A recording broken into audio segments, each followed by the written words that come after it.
Hello everyone, कैसे हैं friends. आशा करते हैं कि आप लोग अच्छे होंगे। तो आज है 12 फरवरी। तो आज हम लोग देखने वाले हैं total form fill up railway group में अभी तक कितने हुए हैं। यानी कि 23 जनवरी से जो टोटल फॉर्म जो 23 जनवरी से फॉर्म भरना शुरू हुआ था, आज हम लोग 12 फरवरी में पहुंच गए। तो आज तक कितने टोटल फॉर्म फिलअप हुए रेलवे ग्रुप में जोन वाइज देखेंगे। जो 16 जोनों में जो भर्ती आई हुई उसमें जोन वाइज देखने वाले हैं कि कितनी वैकेंसी है, किस कैटेगरी में कितनी वैकेंसी है, एक्स सर्विसमैन के लिए कितनी वैकेंसी है, रेलवे से अप्रेंटिस करने वालों की कितनी वैकेंसी है और टोटल कितने फॉर्म फिलअप हुए हैं। इस पे हम लोग पूरी आज की वीडियो रहने वाली है। कौन से जोन में बहुत ही कम कंपटीशन रहने वाला है, वैसे देखा जाएगा तो किसी भी जोन में कम कंपटीशन इस बार नजर नहीं आ रहा है। इसकी वजह मैं साफ तौर से बता दूं कि इस बार करीब 1 करोड़ के समथिंग आपको फॉर्म फिलअप होने वाले हैं। टोटल फॉर्म फिलअप कितने होंगे और मात्र वैकेंसी कितनी है, 32,438। अब पिछले डाटा को जितने भी देखेंगे ना, सब में पर सीट कंपटीशन बहुत ही ज्यादा है। चाहे आरबी एनटीपीसी देख लीजिए, चाहे एलपी देख लीजिए, टेक्नीशियन देख लीजिए और पिछली रेलवे ग्रुप डी की भर्तियों को भी डाटा में दिखाऊंगा। उससे आपका कंफर्म हो जाएगा कि रेलवे ग्रुप डी में इस बार नौकरी पाना बहुत ज्यादा लोगों के लिए आसान नहीं है। लेकिन फिर भी मैं 5 ऐसे जोनों के बारे में बात करूंगा जहां से आपका कम स्कोर पे भी सिलेक्शन हो जाएगा। 5 ऐसे जोन भी डेंजर जोन बताऊंगा जहां से आपका एवरेज स्टूडेंट है और कम स्कोर आपके आ रहे हैं। तो निश्चित तौर पर इस जोनों से आप फॉर्म मत डालिएगा, वहां की कंपटीशन ज्यादा ही जाने वाली। तो आइए हम लोग वीडियो को शुरू करते हैं और एक एक करके सारे जोन वाइज डाटा देख लेंगे। हम लोग डाटा में भी देख लेंगे कि कौन सी कैटेगरी की कितनी वैकेंसी निकली, ओबीसी कितनी, एससी कितनी, एसटी की कितनी, जनरल कितनी, ईडब्ल्यूएस कितनी, एक्स सर्विसमैन की कितनी और रेलवे से अप्रेंटिस करने वालों की वैकेंसी कितनी है और उसी पर आधारित टोटल फॉर्म फिलअप भी देखने वाले हैं। तो आइए हम लोग वीडियो को अगले स्लाइड में चलते हैं और जब अगले स्लाइड में जब चलेंगे तो एक एक चीज आपका क्लियर हो जाता है। तो यहाँ से सारा डाटा आपका खुल के क्लियर हो जाता है और यहाँ पे आप लोग देखेंगे तो पहले तो आपको ये सब दिख जाएगा। देखिए जोन वाइज वैकेंसी का डाटा यहाँ पे आपको दिख जाए, पूरी जोन वाइज कौन से जोन में कितनी वैकेंसी है तो उसका यहाँ पे पूरा आपको डाटा देखने को मिल जाएगा। ठीक है, अब बात आती है कि कितने कौन सी जोन में कितनी वैकेंसी है। तो ये सारे डाटा आप लोग देख लीजिएगा कि कितनी। देखिए टोटल देखेंगे, हुबली में 503 है, भुवनेश्वर में 964 है, कोलकाता में। देखिए आपको अपनी कैटेगरी का भी ख्याल रखना है, बिल्कुल आप अपनी कैटेगरी का भूल मत जाइएगा। टोटल फॉर्म फिलअप का डाटा तो आपको देखना ही देखना है, उसके साथ आपको जरूर ये ध्यान रखना है कि आप जिस जोन से फॉर्म डाल रहे हैं उस जोन में आपकी कैटेगरी की कितनी वैकेंसी है, क्योंकि ये बड़ा इंपॉर्टेंट हो जाता है। क्योंकि अगर आप इस चीज का ध्यान नहीं रखेंगे तो हो सकता है कि उस जोन में आपकी कैटेगरी की वैकेंसी कम हो और जिसके लिए आपको बाद में बहुत ही ज्यादा पछताना पड़े। ठीक है, अब आप यहाँ पे एक चीज थोड़ा सा मैं आपको मेंशन कर देता हूँ जरूरी। देखिए एसटी की देखेंगे तो एसटी के देखिए यहाँ पे आप एक चीज यहाँ क्लियर हो जाएगा। देखिए यहाँ पे देखेंगे 153 वैकेंसी है, जबकि इस जोन में कितनी वैकेंसी टोटल 2048 है। ठीक है, 2048 वैकेंसी कौन से जोन में, गुवाहाटी में, और मात्र कितनी एसटी की वैकेंसी 153। लेकिन वहीं पे 2020 ही मात्र वैकेंसी किसमें है तो आरआरबी प्रयागराज में, और यहाँ पे 190 वैकेंसी एसटी कैटेगरी। इसीलिए आप अपनी कैटेगरी का निश्चित तौर पे ख्याल रखेंगे। उसी तरीके से ओबीसी वालों को देखिएगा, यहाँ पे आरआरबी प्रयागराज में 413 वैकेंसी है, लेकिन ईआर कोलकाता में 477 वैकेंसी है और वैकेंसी का डिफरेंस यहाँ पे 2000 का करीब आपको देख लेंगे। यहाँ पे 1817 ही है और यहाँ पे 2000 वैकेंसी। तो इतना डिफरेंस होने के बावजूद भी यहाँ पे डिफरेंस, इसीलिए आपको कैटेगरी वाइज वैकेंसी ध्यान रखना जरूरी है। यहाँ पे एक्स सर्विसमैन वाले अपनी वैकेंसी को देख लेंगे, यहाँ रेलवे से अप्रेंटिस करने वाले अपनी वैकेंसी को देख लेंगे कितनी किस जोन वैकेंसी है, और रेलवे से जो लोग अप्रेंटिस किए हैं ना उन लोगों के लिए अपने घर के पास ही जोन वैकेंसी भरना ज्यादा सही है। और एक्स सर्विसमैन को कोई भी जोन हो जो आपके घर के पास हो, आप लोग उसी जोन में अपना फॉर्म डाल लीजिएगा, कोई दिक्कत नहीं होगी। बाकी अदर जोन वालों के लिए मैं बता देता हूं क्योंकि इंपॉर्टेंट इसी में है। ठीक है, एक्स सर्विसमैन और रेलवे से अप्रेंटिस करने वाली कट ऑफ बहुत ज्यादा नहीं जाएगी, तो उसके लिए आपको बहुत ज्यादा चिंतित होने की जरूरत नहीं है। लेकिन अदर वालों के लिए मैं बता देता हूँ एक चीज और, बहुत सारे स्टूडेंट पीडब्ल्यूबीडी के हैं भाई, आप लोगों के 4% का आरक्षण दिया गया। ठीक है, तो आप किसी भी जोन में फॉर्म डालेंगे तो आपको हर वैकेंसी में 4% का कोटा आपको दिया जाएगा। इसके लिए आपको बहुत ज्यादा परेशान होने की जरूरत नहीं है। अब हम लोग थोड़ा सा टोटल फॉर्म फिलअप के बारे में सारी चीजें समझते हैं, उसके बाद से ही आपको टोटल फॉर्म फिलअप को देखने के बाद से जोन चूज करना चाहिए कि कौन से जोन से फॉर्म फिलअप होना चाहिए।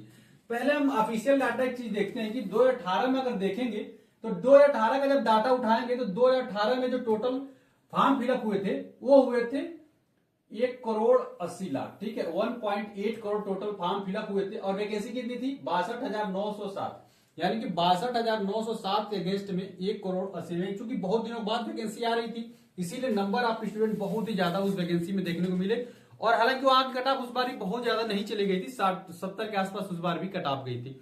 तो आप देख सकते हैं इतने। अगर इसी तरीके से 2019 में देखेंगे तो 2019 में 1 लाख वैकेंसी है, वैकेंसी बढ़ाई, चुनाव का माहौल था तो वैकेंसी बढ़ाएगी, और वैकेंसी बढ़ा कितनी कर दी गई थी, 1 लाख पदों पे कर दी गई थी। और उस समय 1.30 करोड़ यानी एक पर सीट कंपटीशन कितने का था, 1.3 का, 1.3 का पर सीट कंपटीशन था। ठीक है, एक सीट पे 113 लड़के थे। ठीक है, एक सीट पे 113 लड़के थे। ठीक, 113 नहीं, सॉरी, 130 लड़के थे। एक सीट पे 130 लड़के थे उस वैकेंसी में। 2019 में एक सीट पे 130 लड़के कंपीट कर रहे थे उस वैकेंसी के लिए। ठीक है, अब इन दोनों वैकेंसियों के हिसाब से देखेंगे, इसमें तो बहुत ज्यादा कर रहे थे, यहाँ पे तो 330 के आसपास पर सीट कंपटीशन निकल के आया था। ठीक है, बहुत ज्यादा इस बार था, लेकिन इस बार थोड़ा सा कम हुआ था क्योंकि नंबर ऑफ वैकेंसी भी ज्यादा पड़ी थी और टोटल फॉर्म भी इसमें इसके कंपेरिजन में कम पड़े हुए थे। क्योंकि यहाँ से लोगों को तो पता चल गया कि उनकी औकात क्या है। तो बहुत सारे लोग जो सोचते थे कि 10वीं पे ही पास हो जाएगा, कच्चे 10वीं पे मेरा सिलेक्शन हो जाएगा, तो उन लोगों का नहीं हुआ।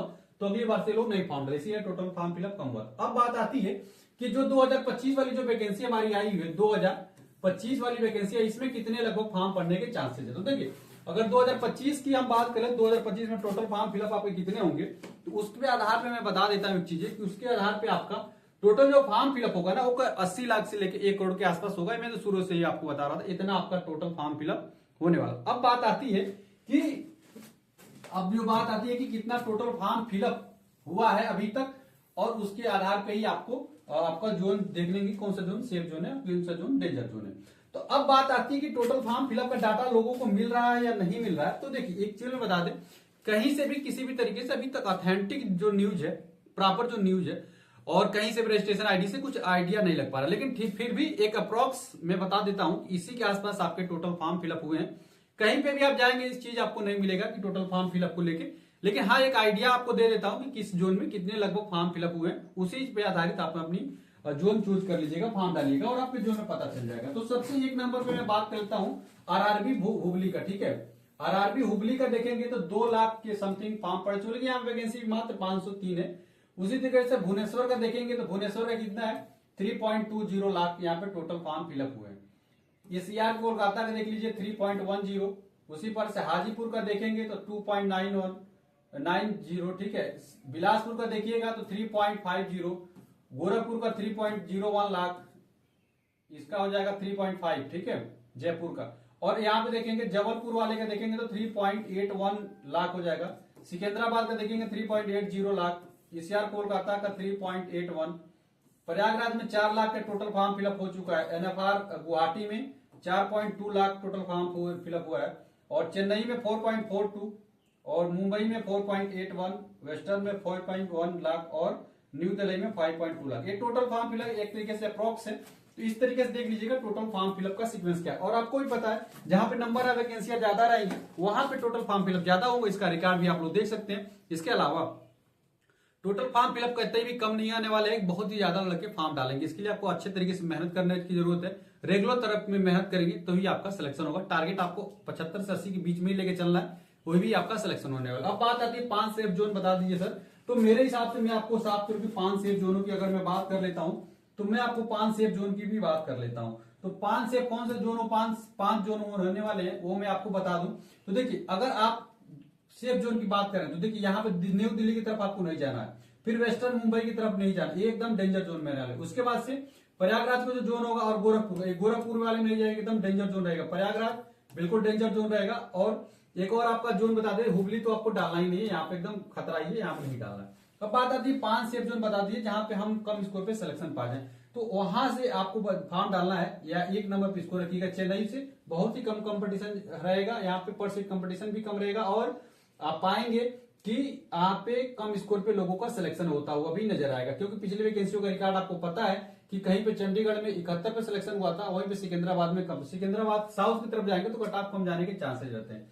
दूसरी बात आपको गुवाहाटी को रखना है, गुवाहाटी दूसरे नंबर पर एकदम बिल्कुल सेफ जोन रहेगा, कोई भी दिक्कत इस जोन में नहीं आएगी। सेंट्रल मुंबई की तरफ भी जा सकते हैं। सेंट्रल मुंबई इसलिए क्योंकि वेस्टर्न मुंबई बहुत ज्यादा वैकेंसी है, तो लोगों का ध्यान पहले इसी की तरफ चला जाएगा, इधर कट ऑफ लोगों का ज्यादा जाएगा। उसके बाद से western Mumbai, central railway Mumbai में फॉर्म डाल सकते हैं, यहाँ पे कट ऑफ कम रहने वाली है। उसके बाद से आप ईस्टर्न कोलकाता को 4 नंबर पर रखिएगा, यहाँ की कट ऑफ कम जाएगी, कोई भी दिक्कत नहीं होगी। और 5वें नंबर पर सिकंदराबाद को रखिएगा, यहाँ की भी कट ऑफ कम जाने वाली है, ठीक है। तो इन 5 सेफ जोनों का आपको बिल्कुल ख्याल रखते हुए इस जोन से फॉर्म डालेंगे तो कोई भी दिक्कत नहीं आएगा। हाँ, हाजीपुर एक जोन ऐसा जोन है जहां पे इस बार ये सोचिएगा मतलब बहुत सेफ जोन है, वो डेंजर जोन में आता है हाजीपुर भी, क्योंकि बिहार के जितने भी स्टूडेंट हैं यहाँ से फॉर्म को डालेंगे और बिहार के स्टूडेंटों के बारे में आपको पता ही है वो लोग कितने दिन रात पढ़ाई करते हैं, पूरा रट जाते हैं सारी चीजों को। तो इन जोनों से बचना चाहिए।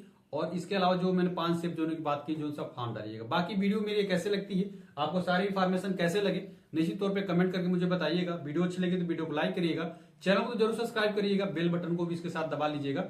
और मेरे साथ जुड़ कर तैयारी करना चाहते हैं तो व्हाट्सएप ग्रुप उससे जुड़ जाइएगा। और मैं पर डे आपको टारगेट सीरीज स्टार्ट करने वाला हूं, जिससे रेलवे ग्रुप में आपका सिलेक्शन हो जाए। तो आइए इसी के साथ मिलकर रेलवे ग्रुप की तैयारी को और बेहतर बनाते हैं, आपका रेलवे ग्रुप में सिलेक्शन दिलाते हैं। वीडियो अच्छी लगी तो लाइक और चैनल सब्सक्राइब करना बिल्कुल मत भूलना।